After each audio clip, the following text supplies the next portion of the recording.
Hello, I'm Museum Associate Joanna Abijaoude. I don't know if you've noticed, but it is already December, so I thought we could all use something festive from our collection. I have a really gorgeous garment picked out, so let's head up to storage and take a look. I've pulled the box and you can already see the beautiful color and some sparkle waiting for us. We are going to look at this gorgeous mint green Marc Bohan for Christian Dior gown.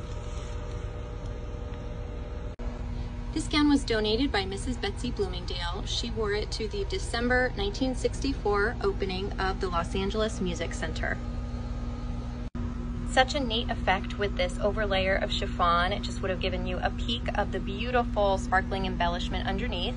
And that embellishment is matched up here at the bodice with little plastic and metal paillettes in different shapes.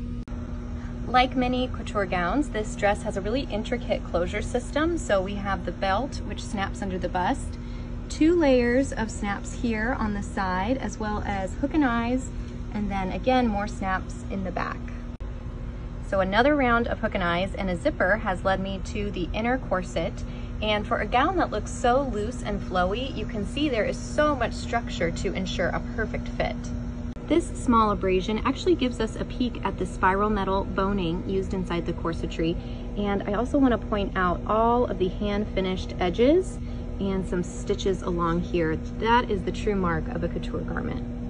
We can learn a lot from this label, even if we didn't know that Betsy had worn it to an event in 1964. They've been very helpful and they provide Automne Hiver 1964, that's the collection, and then also this unique number.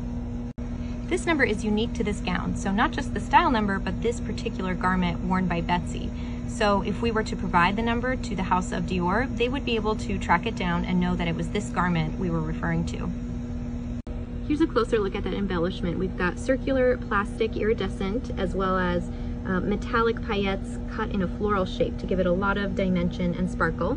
And then I'm going to show you these straps one more time. Keep those in the back of your mind.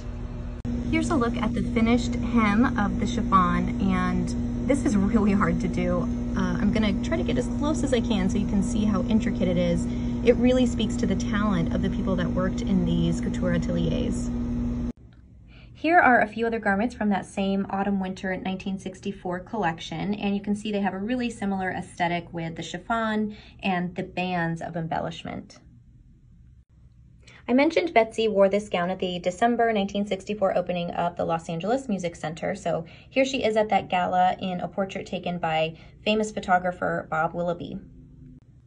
And remember those straps we talked about? Well, you can see they're nowhere to be found. She actually tucked them in. She didn't want to ask Mr. Bohan to change the design, so she just modified it herself. We've shown you pages from Betsy's scrapbooks before. She kept really meticulous records of her clippings. This is the 1962 to 67 book, and I'm gonna look in here to see if I can find any mentions of her wearing this dress. I was able to find the gown in the scrapbook. This is the Santa Monica Outlook newspaper, and it's covering Betsy's inclusion in the 1964 Best Dress list. And here she is pictured in the gown. And on the very next page, we have another beautiful photo of Betsy in the gown. This time it's from Women's Wear Daily, December 14th, 1964. So I'm guessing this accompanied an announcement about the Music Center opening gala. Here I have the catalog that accompanied our 2009 Betsy Bloomingdale exhibition. And you can see the curators chose this same photograph to open the catalog, and it really just showcases the gown and Betsy so beautifully.